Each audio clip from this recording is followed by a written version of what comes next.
Documental de Juan Gabriel, mi querido Gonzalo Oliveros, llamado Debo, Puedo y Quiero, como una de sus canciones. Como debo hacerlo, canción del 88. Ya lo vi, fin de semana me eché las 4 capítulos dirigidos por María José Cuevas y producidos por Laura Waldenberg, a las cuales les mando un gran saludo. ¡Qué joya! Ivonne Gutiérrez también participó en la producción. Me pareció una joya y me pareció una cosa muy importante, Gonzalo. Cómo él fue visionario en grabarse. 1800 canciones.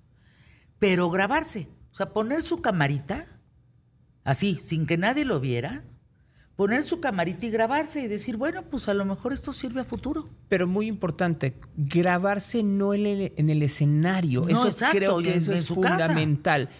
No grabar a Juan Gabriel, no. sino grabar a Alberto Aguilera. O sea, dejar un legado más allá de las 1800 canciones, que siempre es esta historia del artista en donde siempre vemos nada más la parte, pues la parte pública, la parte conocida, la popular, la masivamente reconocida.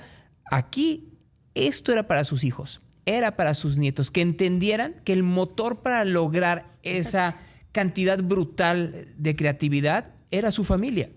No, a mí me parece eso. Juan Gabriel, tuve la oportunidad de tratarlo, de conocerlo. Sí tenía una sensibilidad muy especial. También muy mal carácter, ¿eh? Si tú te le ponías al brinco o no cumplías lo que podía llevarlo a una comodidad para crear. ¿Me explico? Que tú no pudieras tener todo en orden, lo que él tenía que comer a la hora que tenía que comer. Para él, despreocuparse de eso y ocuparse de lo importante, podía enojarse. Pero es que... Con toda la razón. Te digo algo, lo entiendes viendo el documental.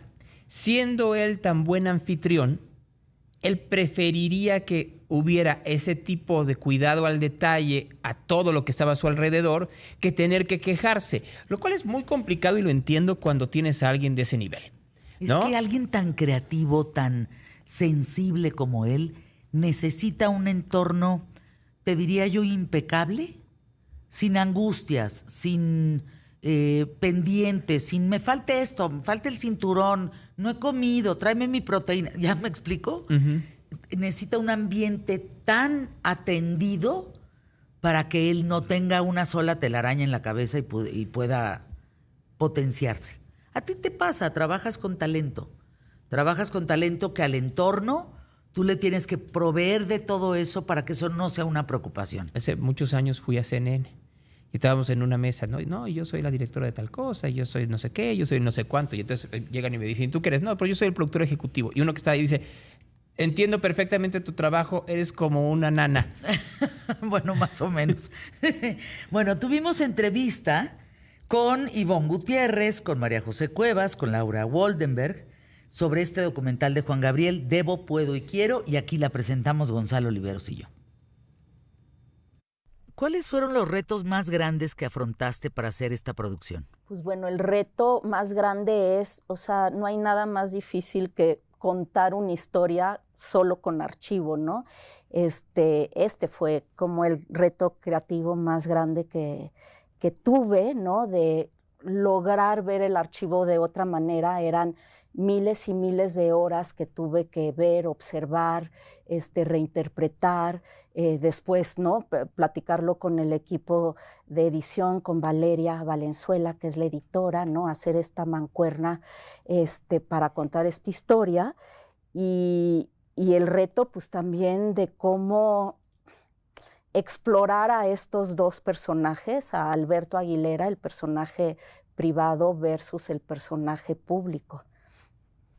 Me pregunto, Laura, ¿por qué era necesario e importante hacer un documental de Juan Gabriel?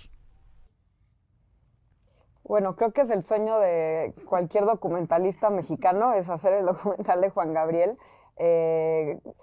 Recibir esa cantidad de archivo que nunca imaginamos tener en nuestro poder, 2,000 tapes, más de 2,000 tapes, 500,000 de archivos de audio,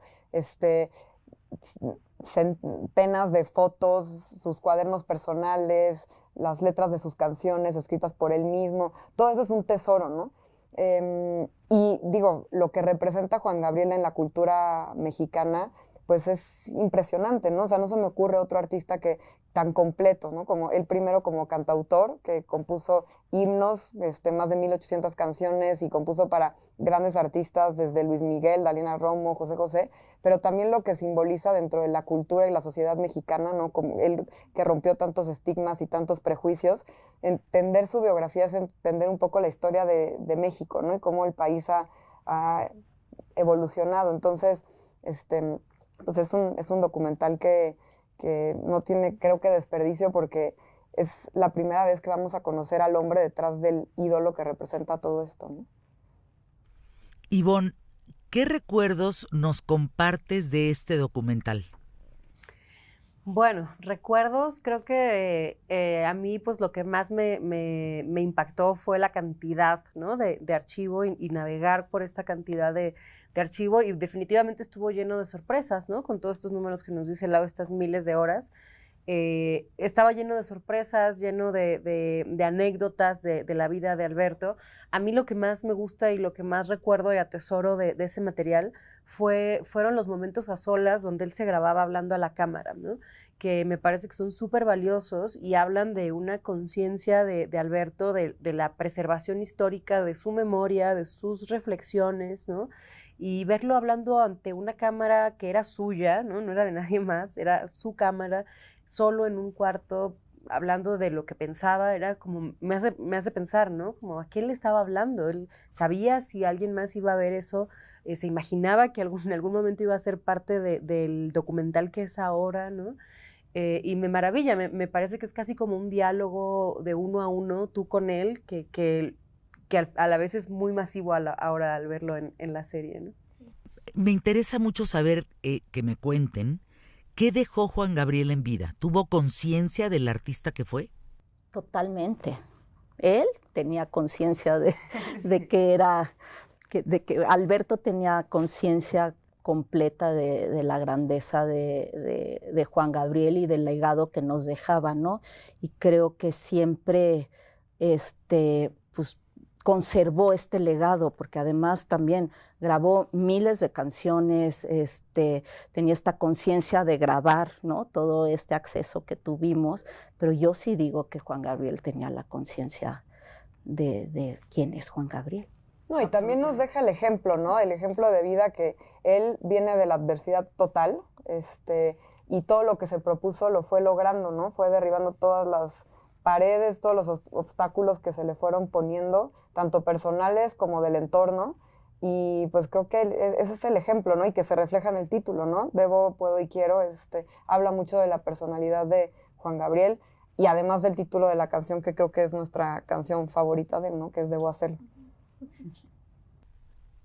¿Quién fue el encargado de la supervisión musical? ¿Y bajo qué parámetro fue la elección de canciones? A ver, bueno, ¿por qué era importante? Creo que eso ya la conté. Lo de, la supervisión, o sea, la música, el score, que es una obra de arte, la hizo Camilo Lara, que es un artista maravilloso mexicano, y la supervisión musical la hizo Herminio Gutiérrez.